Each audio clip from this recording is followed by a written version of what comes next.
Congo, as we all know, has been a Belgian colony for nearly a century. In all those years, Belgium applied a system of calculated political castration in the hope that it would be completely impossible for African nationalists to fight for their emancipation. But to the dismay of Belgium, and to the surprise of everyone outside the African continent, dreaded nationalism appeared, and with a lightening space and time, secured the independence of the Congo. The policy of political frustration pursued by the Belgian colonial regime created a situation in which the Belgian administration was unable to continue, while at the same time, no Congolese has been trained to take over and run the state. The struggle for independence in the Congo is the shortest so far recorded, and the Belgians were so overtaken by events that they pulled out, but fully expected to return in one way or another. The high positions in the army, the police, and the public services have been the exclusive reserves of the Belgians. No African could hope to rise to the lowest commission rank in the army. The whole of the First Republic was subject to extremely harsh discipline and had a very low rate of pay. This situation made it impossible to build up a cadre of indigenous personnel to man the services. As soon as an African became Minister of Defense, congruous position of the African in the First Republic became evident. Great discontent resulted. Even so, the situation might not have erupted had the Belgian commander of the First Republic adopted a realistic attitude towards the men and made any attempt to redress the legitimate grievances of the Congolese soldiers. Even a promise of future reform might have done some good. On the contrary, emphatic statements were indisputably made by Belgian officers that nothing had changed and that life would go on much the same way as before independence. In short, the soldiers were told that independence was a sham and that Belgium still wielded the big stick. This produced the mutiny. When the mutiny occurred, large numbers of Belgians began to leave the country. The President of the Republic, Mr. Kasavubu, and the Prime Minister, Mr. Lumumba, went to Matadi in order to appeal to the Belgians to remain.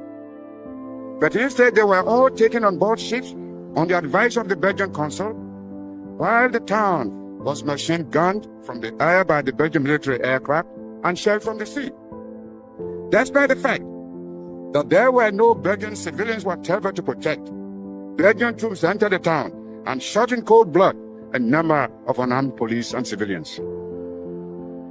What has happened in the Congo has more than justified my continuous outcry against the threat of balkanization in Africa, and more than justified my daily condemnation of new colonialism, the process of handing independence over to the African people with one hand, only to take it away with the other hand.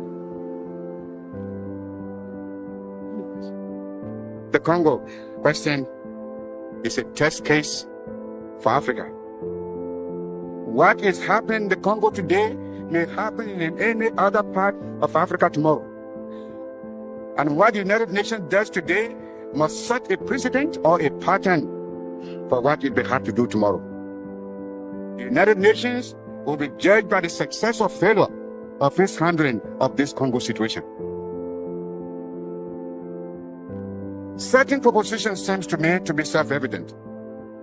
The first of these is that the United Nations need not go to the assistance of any country which invites its intervention, but that once it has done so, it owes an obligation to the government and people of that country not to intervene in such a way as to prevent the legitimate government which invited it to enter the country from fulfilling its mandate. In other words, it is impossible for the United Nations at one and the same time to preserve law and order, and to be neutral between the legal authorities and the lawbreakers. It is unfortunately exactly this which the United Nations has attempted to do in the case of the Congo, and which, in the cause of all, is the cause of all the present difficulties and disagreements. My second proposition is that in any sovereign state, there can only one national army. If a soldier disobeys the superior officer and owes and uses his arms to murder and to loot, he is a mutineer. There is, however, no difference between his position and that of a colonel who disregards the authority which appointed him and uses the troops under his own command for his own purposes. The United Nations, in enforcing law and order, must deal equally sternly with either of these two types of mutineer.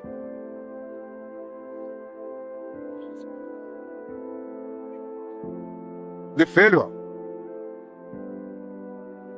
or rather this failure by the United Nations, is to distinguish between legal and illegal authorities, had led to the most ridiculous result, embarrassing both the Ghanaian forces who were called upon to carry them out, and to the United Nations itself, which was exhibited in a ridiculous light. But the Congo, including Katanga and Kasai, is one and indivisible. Any other approach is mere wishful thinking, for not all the mineral wealth in that integral part of the Congo can create Katanga as a separate state. The crisis in the Congo must be arrested now before it sparks off another world conflagration. Some powers do not appear to realize the gravity of the situation and are playing with fire by attempting to use the United Nations as a cloak for their own aims. I personally and my government have done everything possible to assist and advise the leaders of the Congo to resolve their differences and place their countries and Africa's interests first. Both of them, President Kasavubu and the Prime Minister Lumumba, speak the same language of peace and unity. Both of them are anxious to see stability achieved in their country. Both of them agree to reconciliation. What then prevents them from coming together? What has led to the fake Mobutu episode? I can assure distinguished delegates that for the intrigues of the colonialists, a document of reconciliation which has been drafted in the presence of my ambassador in Libreville and approved by both Mr. Lukasabubu and Mr. Lumumba could have been signed by them. Imperialist intrigue, stark and naked, was desperately at work to prevent this being signed. The policy of divide and rule is still being practiced energetically by the opponents of African independence and unity.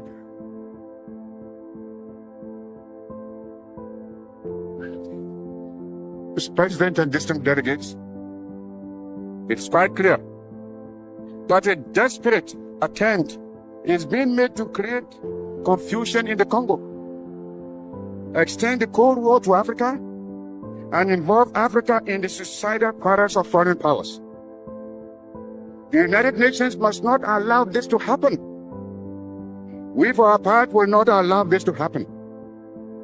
That is why we are anxious that the United Nations, having reached a point where intervention on the side of the legitimate government of the Congo appears to be the obvious and only answer to this crisis, should act boldly through the medium of the independent African states.